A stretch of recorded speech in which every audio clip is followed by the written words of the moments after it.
Moderna was founded by a person from Harvard, Derek Rossi, and this researcher actually was successful in taking some modified RNA and being able to reprogram a stem cell in the body and change the function of the stem cell. He actually made it genetically modified, okay? So he proved that you can genetically modify something by using modified RNA. So they founded the company Moderna on this concept. It's kind of a new kid on the block, okay? It's not been around that long. In fact, it hasn't even made any vaccine for a human before. It's made no medicine for a human before. This will be their first run. You must know that Moderna was in the news recently because it really fast-tracked. It's like the other companies, it's fast-tracking the vaccine. It's going from phase 1 to phase 2 very, very quickly. In fact, it's gone from phase 1 to phase 3 in its experiments from March of this year until currently. I mean, that is unbelievable. It usually takes 5 or 6 years. How are they able to do this with the safety and efficacy data that we need? And I want you to know that in phase 2, they're only using between 30 and 45 humans. In Moderna's test study, they only used 45 humans.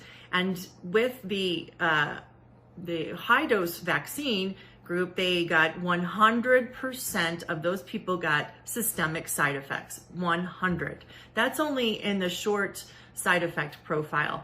In the low dose vaccine, 80% got systemic side effects. With that is they're using something called a process called transfection. And transfection is a way that we make genetically modified organisms. Okay, I think you know about those fruits and vegetables. They're not as healthy as the normal wild type fruit and vegetables. So possibly you could extrapolate that to a human. If we become genetically modified, we would not be as healthy, okay? We don't have long-term studies on this anyway. This is unbelievable. And you know, the vaccine manufacturers have made the statement, this will not alter our DNA, our genome. I say that is not true.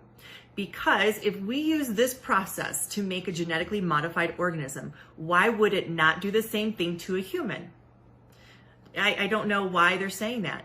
Now, if you look at the definition of transfection, it'll tell you that it can be a temporary change in the cell. And I think that's what the vaccine manufacturers are banking on. It's temporary. Or it's a possibility for it to become stable, to be taken up into the genome, and so stable that it will start replicating when the genome replicates, meaning it is now a permanent part of your genome.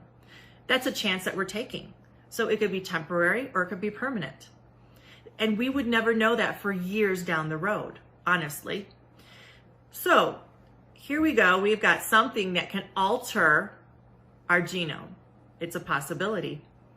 And another thing on that, if they're altering the genome, what would be the effects? I told you previously some of the side effects, but also we need to know that this is a synthetic piece of DNA or RNA, okay? And if it becomes taken up into the genome of a human, it's synthetic, it's not from nature. And if you look at the Supreme Court justice ruling on synthetic DNA or genes, it can be patented, and patents have owners. So what does that mean for us? What if this gets into our genome? Does that mean Moderna or the Bill and Melinda Gates Foundation or the Department of Defense, all of these people who are involved in the patents, or are they somehow going to own part of our genome? It's a possibility. You need to know that. So that's one part of this delivery system, just one. Now let me go to the next. The next part of the delivery system is a luciferase enzyme. Okay, they named it, they patented it luciferase. I don't like that name. Luciferase because it has bioluminescent qualities, which means it can produce a light or it has a light source. And all of this would be under your skin and you cannot see it. Now, the luciferase is an idea because they want to make sure that you're vaccinated. They don't trust medical records. They don't trust you saying that you got vaccinated. They want to make sure, and they want to make sure it was successful, a successful transfection, a successful gene modification. So when you get the luciferase enzyme, if you have an iPhone or a special app on the iPhone, you can scan over that area and it will give a digital code, a digital imprint, a digital pattern, something that will identify that you were vaccinated. It holds your vaccination record. It also gives you an ID, a number, a barcode, a branding, whatever you want to call it, a tattoo. It's all the same thing. You now become like a product. So we have that. Now the third thing I mentioned was hydrogel. So hydrogel is actually an invention from DARPA, the Department of Advanced Research Projects Agency. This is kind of a sci-fi kind of a group from the Department of Defense, Pentagon, of the US government. They make these fantastic inventions. So one of them is hydrogel. Hydrogel, you can YouTube, look on YouTube, look at Profusa is one of the companies, DARPA as well as hydrogel, and you'll find some little 2-minute clips that they describe. So hydrogel is nanotechnology, microscopic little robots. And these little robots, actually, I know it sounds crazy, it's still crazy to me, but it's possible, okay?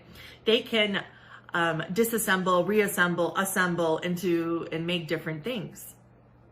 So with this hydrogel, it's really nanotechnology. So that's something, robotic or something that's artificial intelligence. It has the ability to connect with artificial intelligence.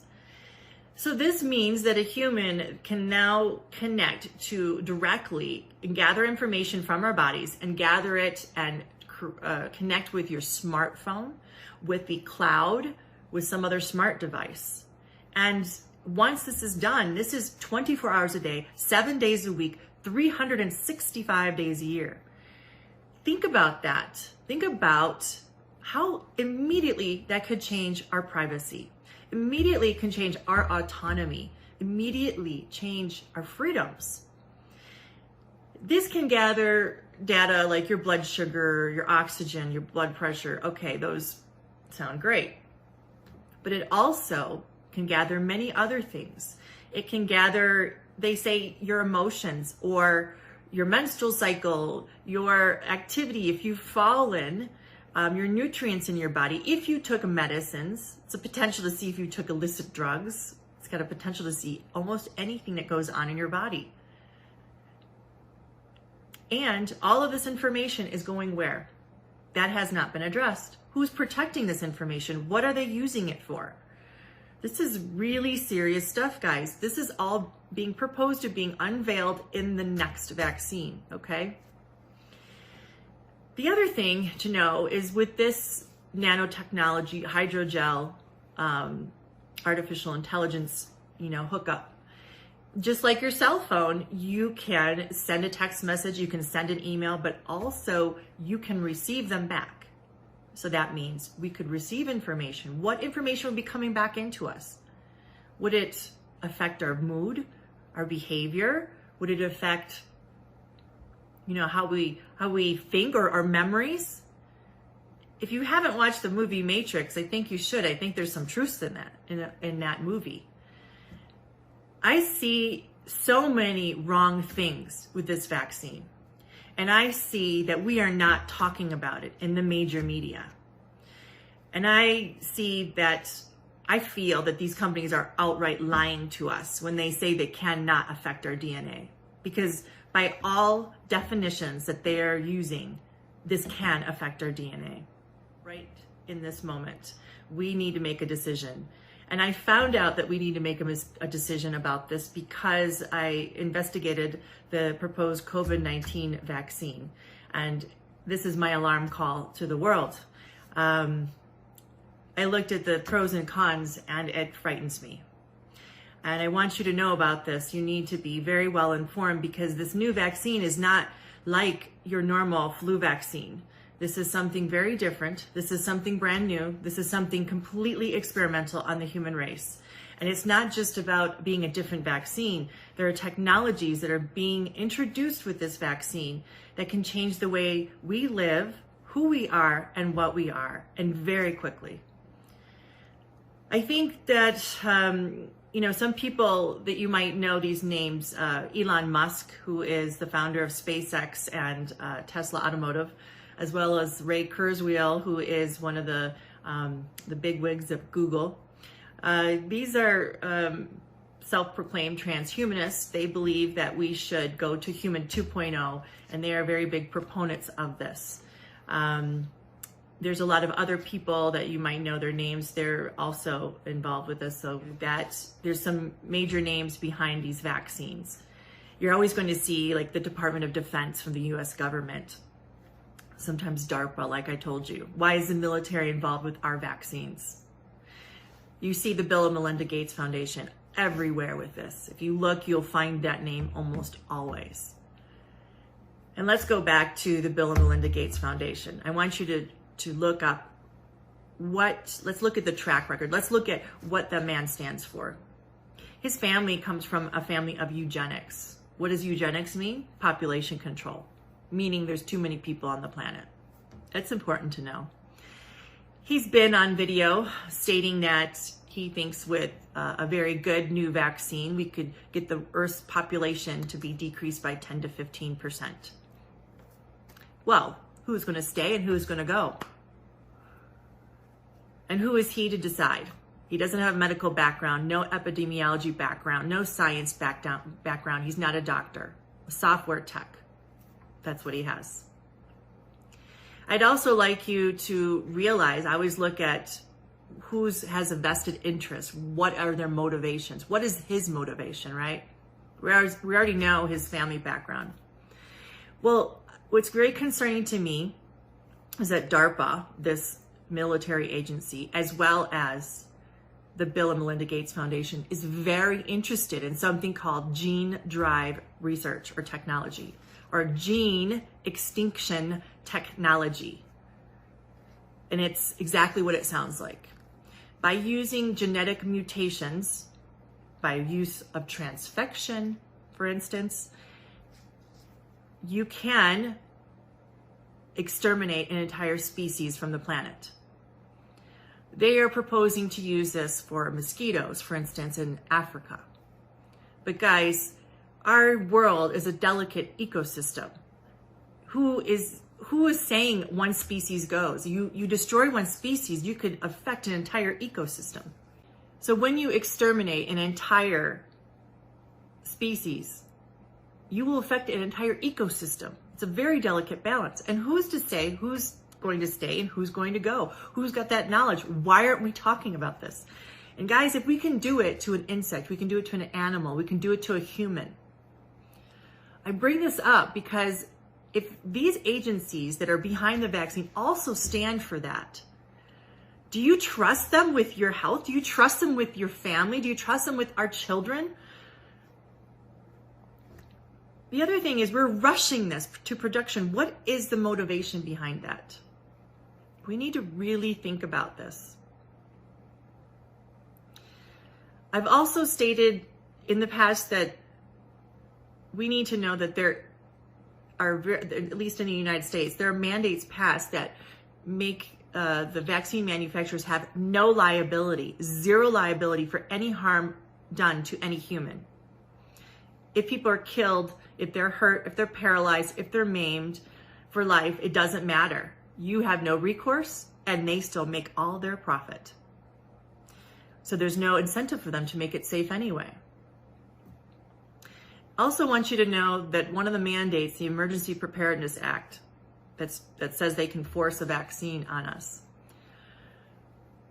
They cannot force a vaccine if there is a viable treatment for the COVID-19. And I want you to know that doctors around the world are being censored about treatment options for COVID-19 or prevention for COVID-19. Because if there's a true treatment or prevention, then they can't force this vaccine on us. I want to bring that up because what in the world is the motivation of doing this? Is it really in the health of all of us? As a doctor, I can't see how this is in the true health of the entire world. I think there's another motive, another agenda going on. The more I look at this, the more that comes up. So I'll leave you with this. I want to make this short and sweet, so that you can digest this and think about it. Do you really want to go to human 2.0? I don't think it's the fantasy you see in the movies.